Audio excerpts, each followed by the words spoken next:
E a Bíblia diz, irmã Rocileide, abatidos, mas não desanimados. Amém? Maravilha, somos gratos a Deus pelas bênçãos, também devemos ser gratos pelas provações que nos preparam para o que Deus tem para nós. Nessa manhã, irmãos, eu trouxe um assunto para nós estudarmos juntos, um assunto que é parte da nossa doutrina, para a gente recapitular, ou caso seja novidade para alguém, para a gente aprender juntos esse tema. Nós vamos falar sobre as 3 ressurreições escatológicas. A palavra escatologia, né, que é um termo aí da teologia, se refere aos acontecimentos finais. Então, está profetizado na Bíblia 3 ressurreições que ainda vão acontecer. Se eu perguntar para os irmãos, vocês se lembram de alguém na Bíblia que foi ressuscitado? De quem vocês se lembram? Lázaro? Quem mais? A filha de Jairo? Quem mais? Filho da viúva de Naim, né? E no Velho Testamento, houveram ressurreições também? Não. Moisés, quem mais? Teve um caso que foram enterrar uma pessoa, não foi? Aí tinha uma guerra, aí estava num cortejo fúnebre, aí foi enterrar e com a pressa jogaram em cima dos ossos de quem? Eliseu. E quando tocou nos ossos de Eliseu, uma ressurreição. Então, existe um histórico de ressurreição. A ressurreição é uma verdade bíblica, uma realidade, é uma manifestação do poder de Deus para voltar. Aliás, irmãos, é o único meio de fazer voltar a vida, é a ressurreição. Então, nós temos, por exemplo, no Espiritismo, a reencarnação é a maneira crida para continuar a vida. Na Bíblia, nós temos a ressurreição. Então, vamos falar de 3 ressurreições que vão acontecer no período dos acontecimentos finais.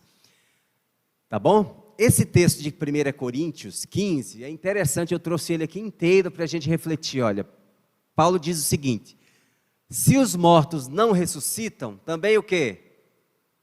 Cristo não ressuscitou. Existiam, irmãos, nas 7 classes de religiosos do tempo de Jesus, uma classe que era os saduceus, que não acreditavam na ressurreição. Lembra-se? A Bíblia diz que eles não acreditavam na ressurreição e não acreditavam nos anjos. Os saduceus, essa classe religiosa dos tempos de Jesus. E Paulo está discorrendo sobre a doutrina da ressurreição, dizendo o seguinte: se os mortos não ressuscitam, também Cristo não ressuscitou. Se Cristo não ressuscitou, irmãos, é vã a vossa fé. E ainda permaneceis nos vossos pecados. Porque a ressurreição de Cristo é o complemento da sua morte.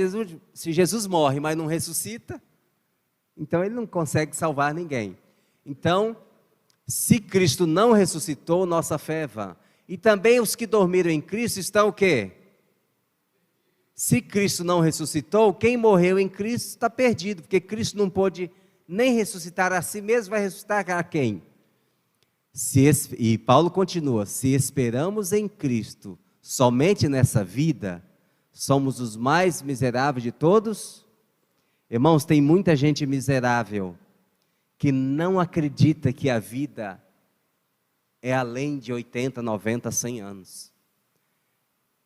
O miserável que Paulo está colocando aqui é quem espera em Cristo só nessa vida, não crê que há algo depois da morte. Existe depois da morte algo, né? Vamos ver isso. Mas agora, Cristo ressuscitou, está cortado para mim ler um pouquinho, mas agora, Cristo ressuscitou dos mortos e foi feito as primícias dos que dormem. Jesus não foi o primeiro a ressuscitar. A primícia no sentido de proeminência, de importância. Jesus foi a pessoa mais importante dos que ressuscitaram. Porque assim como a morte veio por um homem, também a ressurreição dos mortos veio por quem? Por um homem. Porque assim como todos morrem em Adão, em Cristo todos são vivificados em Cristo, todos são ressuscitados. Então, dessa maneira, o apóstolo Paulo defende a doutrina da ressurreição na palavra de Deus. Em Atos 24:15, ainda o apóstolo Paulo fazendo defesa diante dos seus acusadores, ele diz o seguinte: tendo esperança em Deus, como também estes mesmos também esperam, de que há de haver o quê? Ressurreição de mortos, tanto dos justos como dos injustos. Então, primeira afirmação, há de haver o quê? Ressurreição, há de futuro, de existir, né? Então, há uma afirmação de que a ressurreição há de acontecer e um esclarecimento de que haverá ressurreição tanto de justos como de ímpios.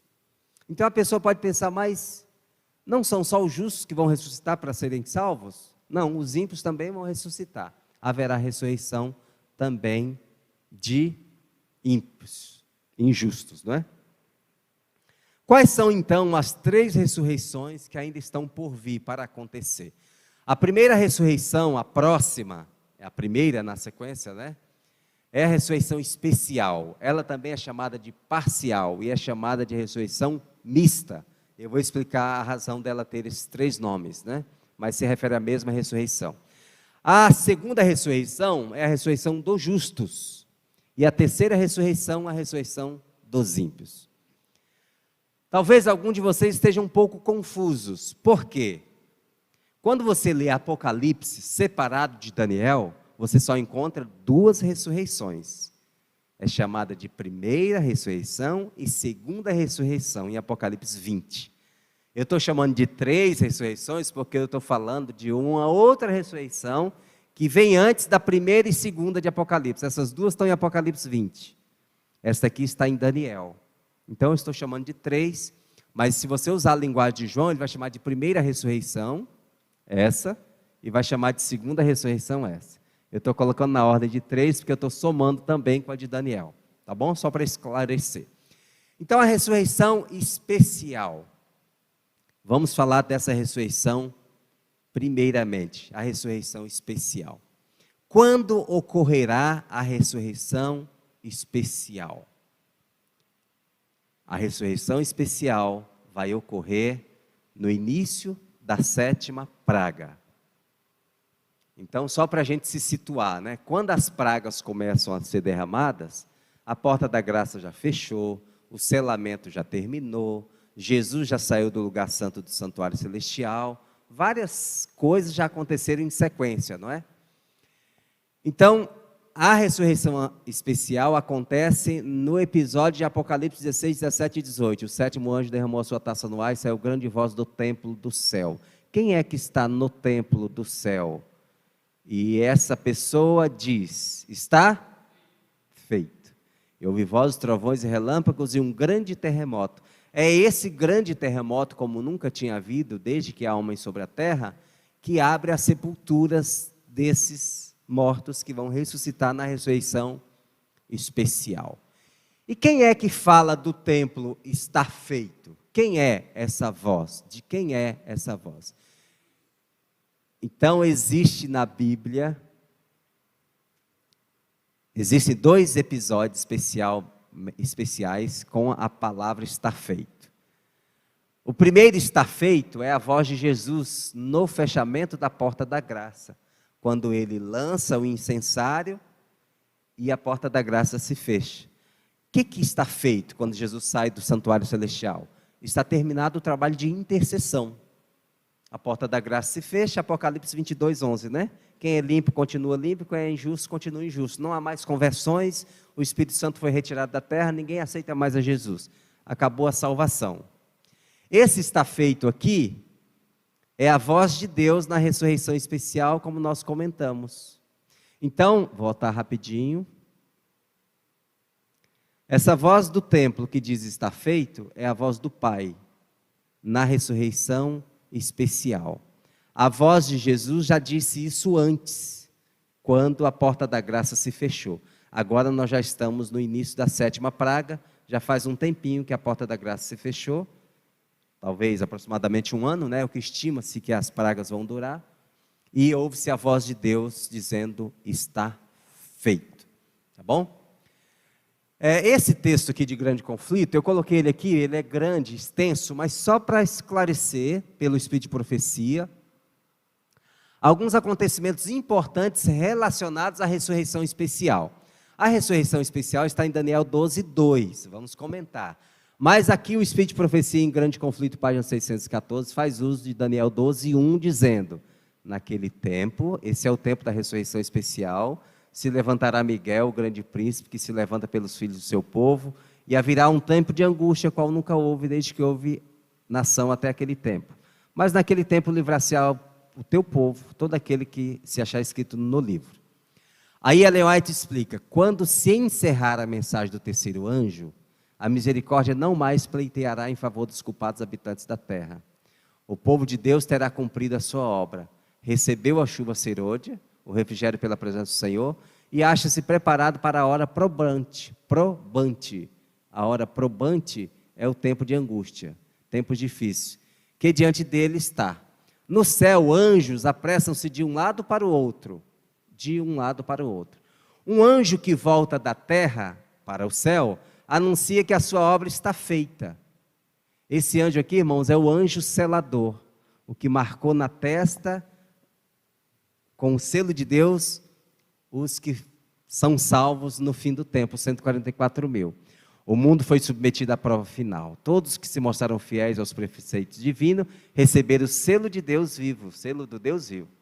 Cessa então Jesus de interceder no santuário celestial. É uma sequência de acontecimentos, né? Levantando as mãos com grande voz, ele diz, está feito. E toda a hoste angélica depõe suas coroas ao fazer ele o solene aviso. Quem é injusto, faça injustiça. Quem está sujo, suje-se ainda. Quem é justo, faça justiça. Quem é santo, santifique-se ainda. Seja santificado ainda.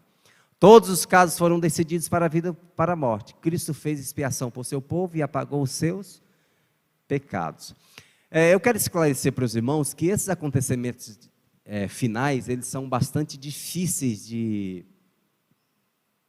interpretar às vezes, porque eles são muito colados, são uma sequência muito pertinho, né? Uma sequência. E muitos acontecimentos na nossa mente podem estar bastante misturados. Mas aqui nesse texto tem um resumão do que aconteceu. Eu resumi assim, quando acontece a ressurreição especial?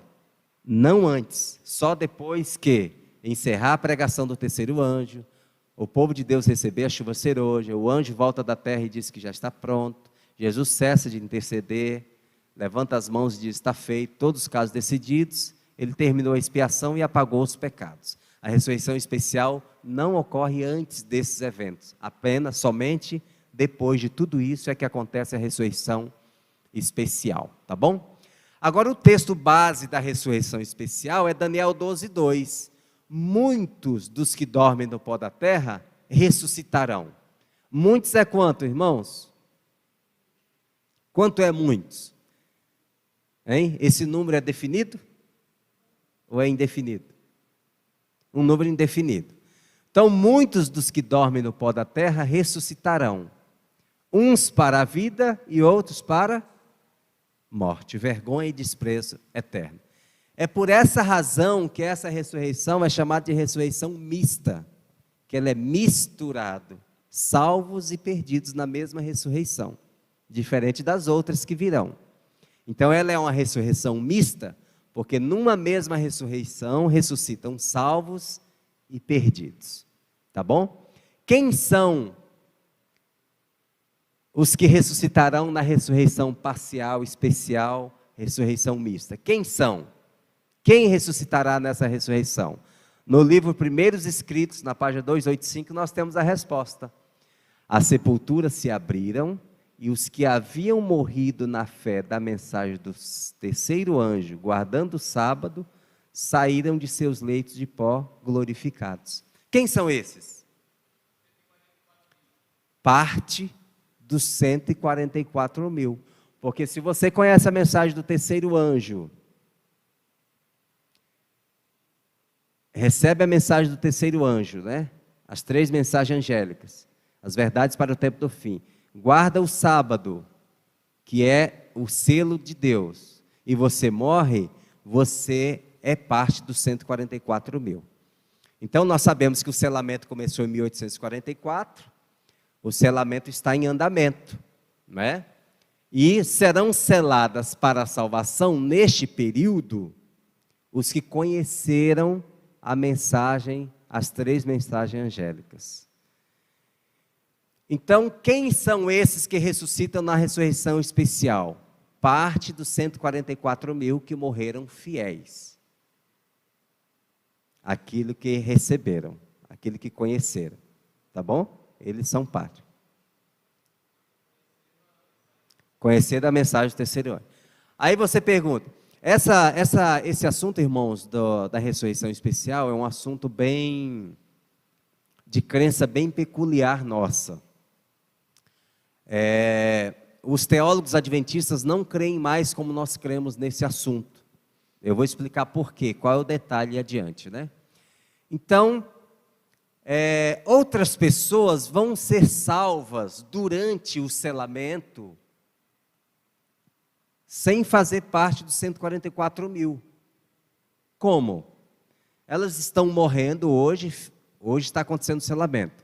Pessoas estão morrendo fiéis, mas que não foram alcançadas pelas 3 mensagens angélicas. Elas não se perdem porque não receberam o selo do sábado, mas elas são salvas num outro grupo de salvos. E elas ressuscitam numa outra ressurreição, não na ressurreição especial. Esse texto aqui é igualzinho do Primeiros Escritos, Primeiros Escritos, grande conflito. A serva do Senhor só usa outras palavras para dizer a mesma coisa, tratando o mesmo assunto. Os mesmos que o traspassaram, Apocalipse 1:7.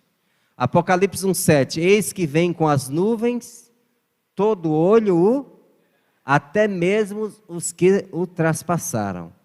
Os que zombaram e escarneceram da agonia de Cristo, e os mais acérrimos inimigos de sua verdade e povo, ressuscitam na ressurreição especial, para contemplá-lo em sua glória, e mais, ver a honra conferida aos fiéis obedientes.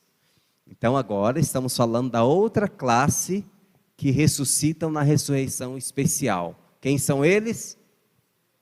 Os perdidos. Só que não são todos os perdidos, são perdidos especiais. Por isso que a ressurreição é chamada de especial, porque os salvos são salvos especiais, fazem parte dos 144 mil. E os ímpios não é qualquer ímpio, são ímpios especiais. São aqueles que traspassaram Jesus. Os que zombaram e escarneceram da agonia de Cristo. E mais, os mais acérrimos inimigos de sua verdade e povo. Então, se você lê na história do povo de Deus, que o povo teve um inimigo acérrimo, o mais acérrimo inimigo, mais insistente, mais cruel, esses inimigos do povo de Deus, de sua verdade, durante todas as eras, vão ressuscitar nessa ressurreição. A gente pode se lembrar de alguns nomes. Quem foi inimigo de Deus assim de forma bem cruel?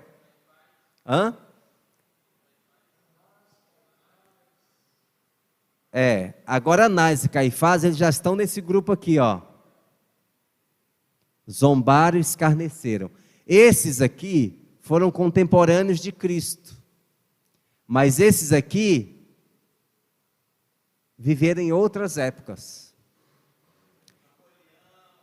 Napoleão, Hitler, eles foram inimigos da verdade e do povo de Deus em todas as eras. Então, quando se levantou alguém que tenha tido poder, influência, para oprimir, matar e fazer sofrer o povo de Deus, esse inimigo de Deus e do seu povo vai ressuscitar nessa ressurreição aqui. Nero, né, que oprimiu a igreja, e outros tantos, né, que existiram aí. Tá certo? Irmãos, está claro para vocês que a ressurreição especial ela é mista de 2 grupos, salvos, parte dos 144 mil, e perdidos especiais. Então imagine, aquele soldado que enfiou a lança na costela de Cristo aqui, ele vai ressuscitar nessa ressurreição. Os soldados que naquela noite, né, bateram em Cristo, fizeram sangrar, aqueles soldados que fizeram a coroa de espinho, e batia com um pedaço de pau na coroa para os espinhos entrarem na testa de Jesus. Aqueles soldados que, obedecendo a ordem de Herodes, vestiram Jesus de roupas reais, e se encurvavam diante de Jesus, com zombaria, reverenciando como se ele fosse rei. Aqueles que disseram para Jesus: se tu és o Cristo, desça da cruz e creremos em ti. Aqueles soldados que pregaram os cravos nas mãos, nos pés de Jesus, todo esse grupo de pessoas vão ressuscitar nessa ressurreição, tá? Desculpa? Com certeza. Pilatos também, ele foi juiz da morte de Cristo, né? O Herodes, o Pilatos, o Anás, o Caifás, eles foram juízes, né, que condenaram a Jesus. Aqui, irmãos, é citado os que traspassaram. De forma literal, quem traspassou a Jesus foram os soldados, mas eles estavam amando dos seus comandantes, né, dos seus chefes, né? Olha aqui, Ellen White no Grande Conflito estende essa compreensão. Ali estão os que zombaram de Cristo à sua humilhação. Com uma força penetrante lhes ocorrem as palavras do sofredor, quando, conjurado pelo sumo sacerdote, declarou solenemente: vereis, em breve, o Filho do Homem assentado à direita do poder e vindo sobre as nuvens do céu. Olha só, em Mateus 26, 64, quando Jesus estava sendo julgado, o juiz perguntou para ele: você é o Filho de Deus? Ele falou: tu dizes. Vereis o Filho do Homem assentado à direita do Pai, vindo sobre as nuvens do poder, vindo sobre as nuvens do céu. Como é que essa profecia que Jesus fez ali diante do Senado judaico, o Sinédrio, composto por 70 juízes, anciãos, como é que essa profecia poderia se cumprir se todos esses já morreram? Então, para essa profecia se cumprir, que Jesus disse para ele: vocês vão ver o Filho do Homem assentado à direita do poder, vindo sobre as nuvens dos céus, estes deveriam ressuscitar antes de Jesus vir, para eles verem essa cena. Então, Ellen White está descrevendo aqui o que acontecerá. Agora o contemplam em sua glória, e ainda o devem ver assentado à direita do poder. Os que escarneceram de sua declaração de ser o Filho de Deus, estão agora como? Ali está o altivo Herodes, que zombou de seu título real, mandando soldados zombadores coroá-lo rei. Então, Ellen White está descrevendo, ela teve a visão do reencontro destes com Cristo, e no Grande Conflito ela faz essa triste descrição. Estão ali os mesmos homens que com mãos ímpias lhe colocaram sobre o corpo o manto de púrpura, e sobre a fronte sagrada, a coroa de espinhos, e na mão, que não opunha resistência, um simulacro de cetro, e diante dele se curvavam em zombaria blasfema. Os homens que bateram e cuspiram no príncipe da vida, agora se desviam de seu penetrante olhar, procurando fugir da subjugante glória de sua presença. Aqueles que introduziram os cravos através de suas mãos e pés, o soldado que lhe feriu o lado, contemplam esses sinais com terror e remorso. Então eles reencontram o amado Jesus. Agora, eles mataram Jesus. Jesus era um homem de dores, né? Agora ele vem como Rei dos Reis. Apocalipse diz que na sua coxa está escrito Rei dos Reis e Senhor dos Senhores. Então é totalmente diferente, né? Qual a finalidade, irmãos, da ressurreição parcial, especial, mista? Finalidade: para os justos ouvirem o concerto de paz que Deus tem estabelecido para os que guardaram a sua lei. Todos os que morreram na fé da mensagem do terceiro anjo saiam do túmulo glorificados para ouvirem o concerto de paz. Então, a finalidade da ressurreição é ouvirem da boca de Deus o concerto de paz que Deus estabeleceu para aqueles que guardam a sua lei. E qual a finalidade da ressurreição especial para os ímpios? Ver a Cristo em cumprimento da profecia que eu já mencionei, que Jesus disse: vocês vão ver o Filho do Homem descendo sobre as nuvens dos céus. E estes ímpios vão também assistir, ver Jesus honrando aquele povo que foi desprezado, perseguido, torturado, morto por causa do Evangelho. Esse povinho desprezado pelo mundo, esses ímpios vão ver esse povo sendo honrado por Cristo. Então eles vão assistir Jesus dizer: vinde benditos, meu Pai, vocês são meus filhos. Então a finalidade da ressurreição parcial é para que esse momento de juízo aconteça. Só um detalhe interessante: parte dos 144 mil que ressuscitam na ressurreição especial, eles ressuscitam mortais, apenas glorificados. O texto de Apocalipse 7, 14, quem são esses? Estes são os que vieram de grande tribulação. Então, eles passam pela sétima praga, as pragas estão sendo derramadas, a ressurreição é no início da sétima, na condição ainda mortal. Eles não estão ainda na condição de que a morte não os alcança mais, eles estão mortais, apenas glorificados. Olha o que diz o mesmo texto que eu já li algumas vezes: a sepultura se abriu, os que haviam morrido na fé do terceiro anjo saem do túmulo de pó, como? Qual a condição? Glorificados. O que é estar glorificados? Naquela condição de Moisés quando desceu do monte, lembra? Ele ficou 40 dias com Deus e o rosto de Moisés estava resplandecente, cheio de glória. Então os 144 mil ressuscitam glorificados, mas ainda sofrem a pressão da angústia, da perseguição, da ameaça, né? Estão glorificados. Aqui é o mesmo texto. A imortalidade, irmão, só acontece quando Jesus aparece, porque no início da sétima praga, Jesus ainda não veio, o céu ainda não se abriu, Jesus não apareceu. É uma sequência, vai acontecer já já. Mas é quando soa a última trombeta, 1 Coríntios 15, 52, é que acontece o quê? Os mortos ressuscitam. Esses mortos aqui não são 144 mil mais, já estamos falando da ressurreição dos justos, que acontece no momento em que Cristo aparece. Qual a pergunta, irmão? Pode. Legal, boa pergunta. Por que eu estou usando a expressão parte dos 144 mil?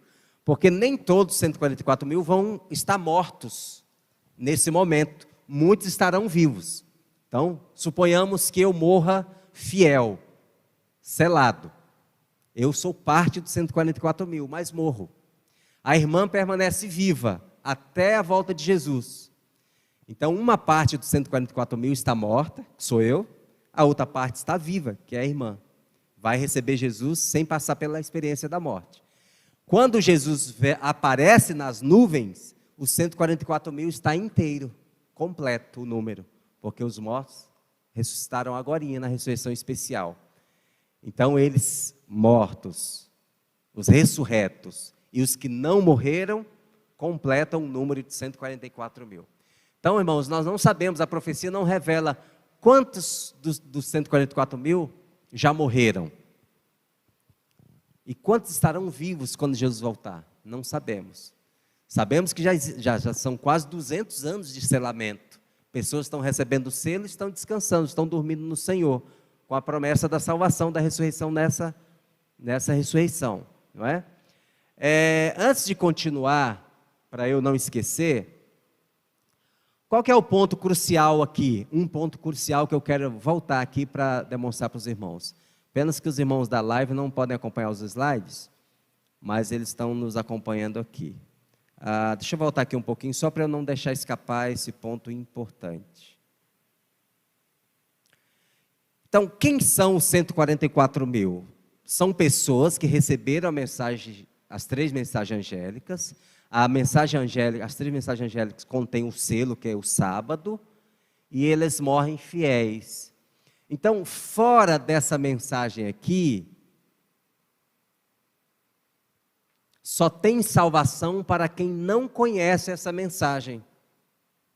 Então, como pensam a maioria dos teólogos adventistas hoje? Isso é um ponto que difere da nossa crença como movimento de reforma. É que não há salvação para um reformista, para um adventista, para um conhecedor das 3 mensagens angélicas, fora dos 144 mil. Por quê? Temos as 3 mensagens angélicas. O pensamento recorrente dos irmãos adventistas é o seguinte: se eu não conseguir alcançar o nível dos 144 mil, eu não me importo, eu posso ser salvo na grande multidão. Mas essa possibilidade não existe, porque isso seria recuar do conhecimento que nós temos e nos tornarmos ignorantes de algo que nós não somos ignorantes, que é a mensagem seladora, que é a mensagem das 3 mensagens angélicas, incluindo aí o sábado. Então, muita gente também nos acusa, irmãos, de ensinar que só serão salvas 144 mil pessoas. Isso é falso, nós não cremos assim, não ensinamos assim. Não serão salvas somente 144 mil pessoas.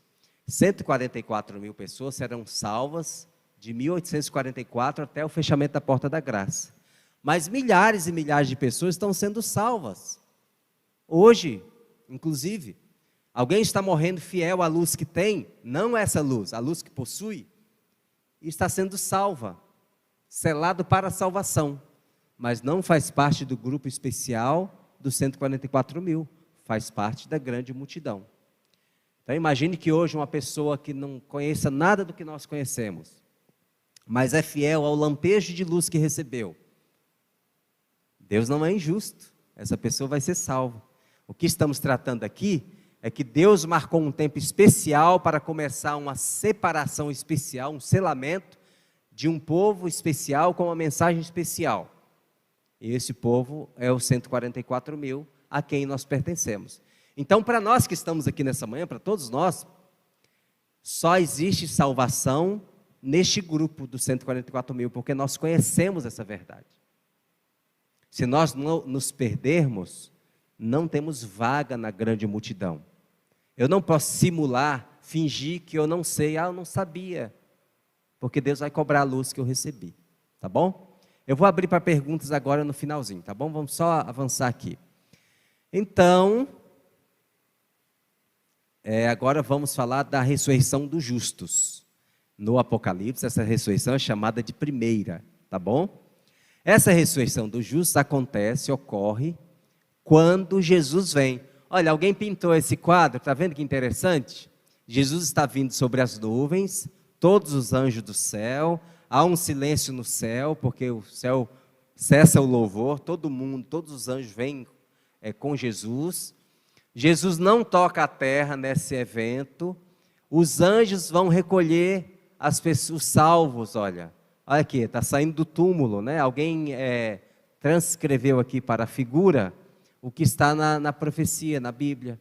Então as pessoas saem do túmulo. Essa aqui, ao soar da última trombeta, da trombeta de Deus, ante a última trombeta, 1 Coríntios 15, 58, a trombeta soará e os mortos ressuscitarão incorruptíveis, e quem estiver vivo vai ser transformado, é a ressurreição dos justos, a ressurreição que acontece na volta de Jesus, com o soar da trombeta de Deus.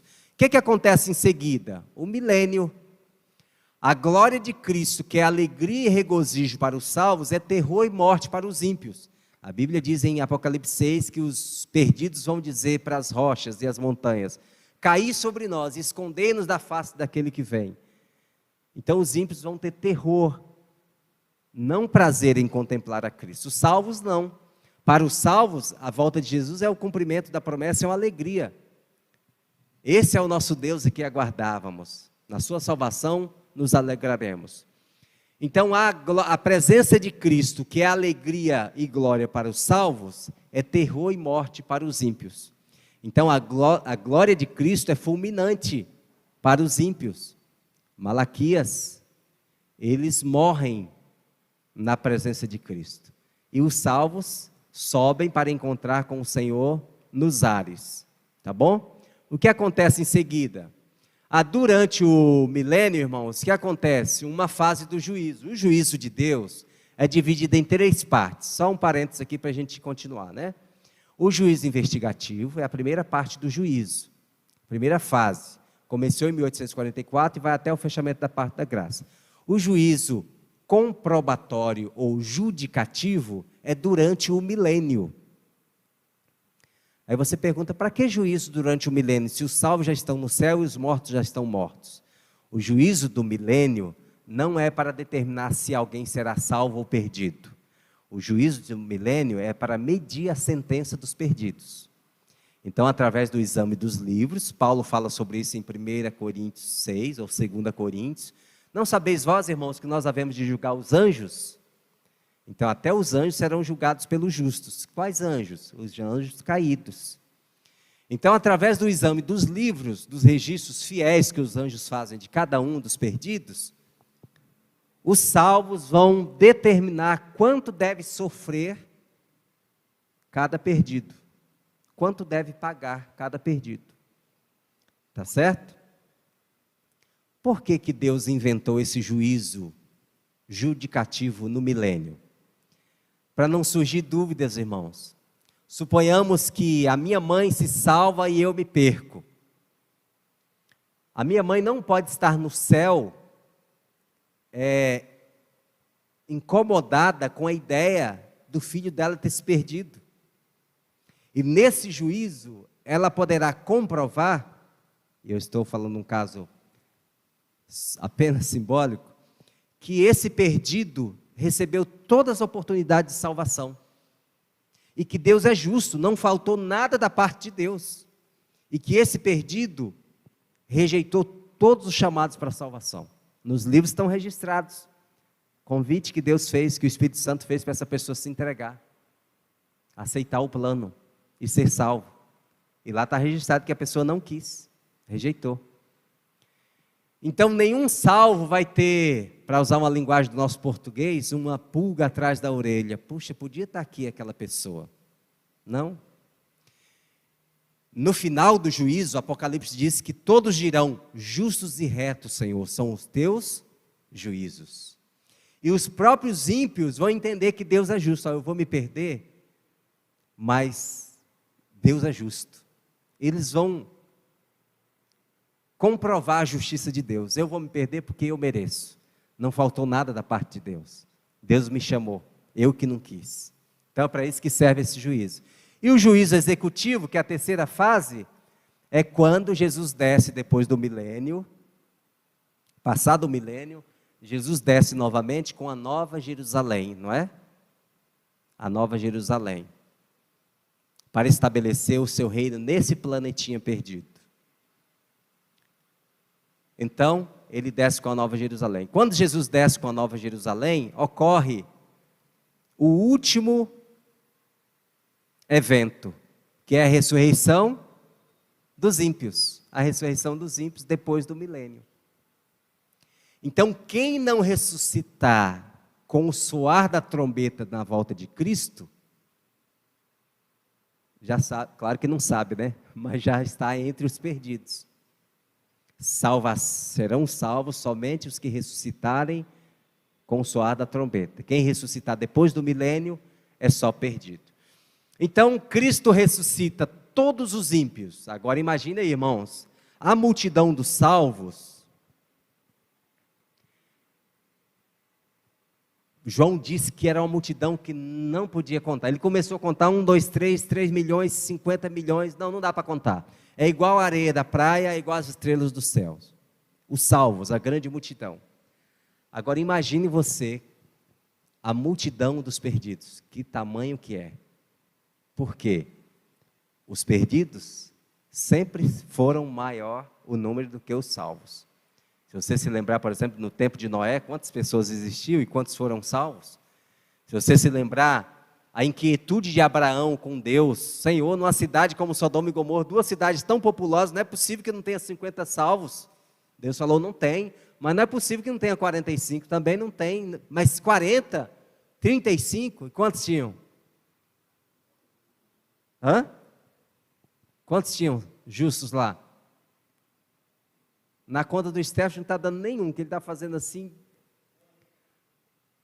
Só tinha um. Salvaram-se 3. E as filhas foram ainda contaminadas, né, pelo que viram e ouviram em Sodoma e Gomorra. E deram origem às 2 nações que foram pedra no sapato do povo de Deus por todo o tempo, os moabitas e os amonitas. Então, qual é a proporção dos salvos com relação aos perdidos? Então, imagina uma ressurreição desde Caim, o primeiro ímpio que nasceu, até o último ímpio que viver. Quantas pessoas são? Quantas pessoas serão? A gente acha que o planeta Terra está populoso com 8 bilhões de pessoas. Mas imagine esses mortos de 6.000 anos, todos vivos de uma vez só, num momento só sobre a Terra. É um formigueiro, irmãos. E mais, eu já quero encerrar, para não ficar cansativo, mas Ellen White detalha com que espírito essas pessoas vão ressuscitar. Imagine uma briga de bar, faca, morrem 2 ou 3. Eles acordam com o mesmo sentimento, o mesmo ódio, o mesmo rancor. Eles acordam no mesmo ímpeto que morreram. Cadê o cara? Cadê? Eles acordam no mesmo espírito. Então não há paz, não há tranquilidade, não há temor, não há Deus. Os perdidos ressuscitam e é um inferno, né, por assim dizer. Olha na linguagem de João. Os outros mortos, referindo a eles os perdidos, não reviveram até que os 1000 anos se acabaram. A ressurreição dos perdidos depois do milênio, né? Simão, sua pergunta.